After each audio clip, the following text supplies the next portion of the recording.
15 urteotan egin lanaz, arro izan gaitezke.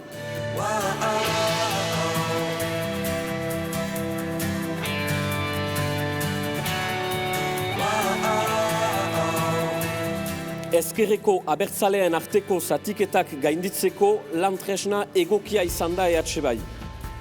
Segidezagun mugimenduen arteko zubiak eraikitzen, Pariseren parean, bost bakarrean herri gisa mintzatzeko xedearekin.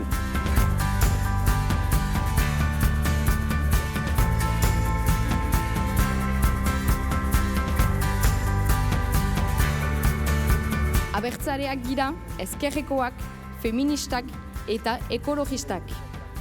Ez diegu barole horiei uko eginen, aderantziz, berretxiko ditugu eta horiek partekatzen segituko dugu indar gehiagoz.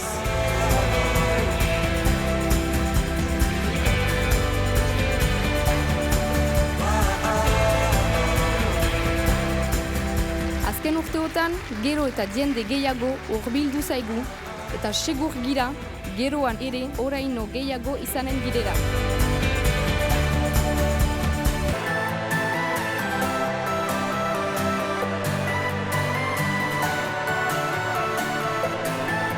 EH proiektuak inoiz baino gaurkotasun handiagoa du gaur egungo testuin buruan.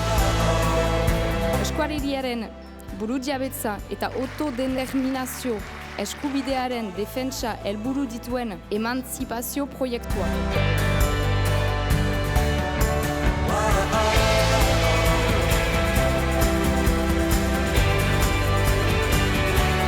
Lanari lotuko gira berehala, kongresu honen dinamikan segitzeko aintzina EH berritu baten eraikitzeko.